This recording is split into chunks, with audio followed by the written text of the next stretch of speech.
നമസ്കാരം. KS കിസാമിനുടെ YouTube ചാനലിലേക്ക് ഏവർക്കും സ്വാഗതം.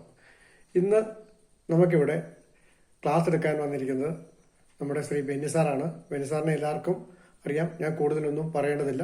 അപ്പോൾ ഞാൻ ശ്രീ ബെന്നി സാറിനെ നമ്മുടെ ക്ലാസ്സിലേക്ക് സ്വാഗതം ചെയ്യുന്നു. ഇത് നമ്മളിന്ന് പ്രതിപാദിക്കുന്നത് തേനീച്ചയുടെ കമ്മ്യൂണിക്കേഷനെ സംബന്ധിച്ചാണ്. തേനീച്ചയുടെ കമ്മ്യൂണിക്കേഷനിൽ അവർ ഏറ്റവും മെയിനായിട്ട് യൂസ് ചെയ്യുന്നത് ബീ ഡാൻസ് ആണ്. ബീ ഡാൻസിൽ കൂടെ അവർ കമ്മ്യൂണിക്കേറ്റ് ചെയ്യുന്നത്, അതായത് രണ്ട് തേനീച്ചകളുടെ മറ്റ് തേനീച്ചകളുമായിട്ട് അവരുടെ കമ്മ്യൂണിക്കേഷൻ നടത്തുന്നത് ആശയവിനിമയത്തിന് അവർക്ക് തേനീച്ചയുടെ ഓരോ ഭാഗവും അവരുടെ ആശയവിനിമയത്തിനായിട്ട് ആണ് രൂപകൽപ്പന ചെയ്തിരിക്കുന്നത്. എന്ന് പറഞ്ഞാൽ അവരുടെ ചിറക്, അവരുടെ ആൻറ്റീന, അതെല്ലാം തന്നെ ആശയവിനിമയത്തിനായിട്ട് അവർ ഉപയോഗിക്കുന്നത്. അതുപോലെ തന്നെ അവർക്കുള്ള ആൻറ്റീന പ്രത്യേകമായിട്ട് അവർക്ക് ആശയവിനിമയത്തിനായിട്ട് ഉപയോഗിക്കുന്നത്. ഇത് കൂടാതെ അവർക്ക് രണ്ട് തേനീച്ചകൾക്ക് കോളനികൾ ഫലപ്രദമായ ആശയവിനിമയം നടത്താൻ വേണ്ടി നൃത്തങ്ങളുണ്ട്. അതുപോലെ തന്നെ ഗന്ധങ്ങൾ, ഫെറോമോണുകൾ പുറപ്പെടുവിക്കും. പിന്നെ ശബ്ദം. ഇവയുടെ സംയോജനമാണ് ഇവർ കോളനിയിൽ അങ്ങോട്ടും ഇങ്ങോട്ടും ഫലപ്രദമായ ആശയവിനിമയം നടത്താനായിട്ട് ഏറ്റവും മെയിനായിട്ട് ഉപയോഗിക്കുന്നത്. ഞാൻ പറഞ്ഞല്ലോ, ഒന്ന് അവരുടെ നൃത്തങ്ങളുണ്ട്, പിന്നെ ഗന്ധങ്ങളുണ്ട്, പിന്നെ ഫെറോമോണുണ്ട്. ഇത് 1973 നമ്മളുടെ ജർമ്മൻ ശാസ്ത്രജ്ഞനായിരുന്ന കാൾ വോൺ ഫ്രിഷാണ് തേനീച്ചകളുടെ ഈ നൃത്തത്തെക്കുറിച്ച് ആദ്യമായിട്ട് ലോകത്തിന് പറഞ്ഞു തരുന്നത്. അത് മാത്രമല്ല, അദ്ദേഹമാണ് ഇതിനെക്കുറിച്ചൊരു പഠനം നടത്തുന്നത്. അതിന് 1973 അദ്ദേഹത്തിന് ഫിസിയോളജിയിൽ നോബൽ പ്രൈസ് കൊടുത്തിരുന്നു. അപ്പം ഇവിടെ നമ്മൾ മനസ്സിലാക്കേണ്ട ഒരു കാര്യമുണ്ട്.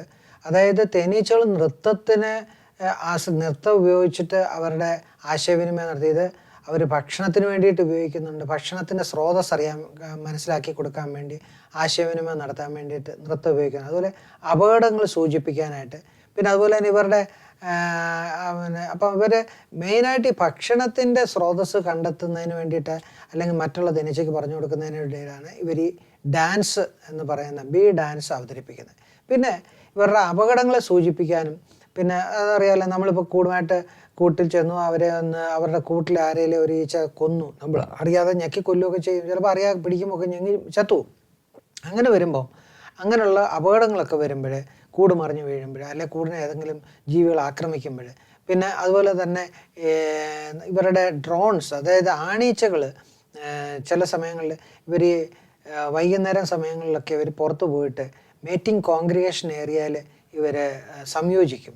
അതായത് ഇണചേരലിന് വേണ്ടിയിട്ട് വരുന്ന റാണികളെ പ്രതീക്ഷിച്ച് പോയിരിക്കുന്ന സ്ഥലങ്ങൾ. അങ്ങനെയൊക്കെ പോകുമ്പോൾ ആ ഡ്രോണുകളെ ആകർഷിക്കാനായിട്ട്, പിന്നെ അപകടം സൂചിപ്പിക്കാനൊക്കെ ആയിട്ട് തേനീച്ചകൾ ഉപയോഗിക്കുന്നത് എന്താണെന്നറിയാമോ? ഫെറോമോൺ. അപ്പം നമ്മളെ ഒരു തേനീച്ച കുത്തിക്കഴിഞ്ഞാൽ ആ കുത്തി എന്ന് മറ്റുള്ളവരെ കൂടെ അറിയിക്കുന്ന ഫെറോമോൺ ഉപയോഗിച്ചിട്ടാണ്. അപ്പോൾ ഫെറോമോൺ ഉപയോഗിച്ച് അവർ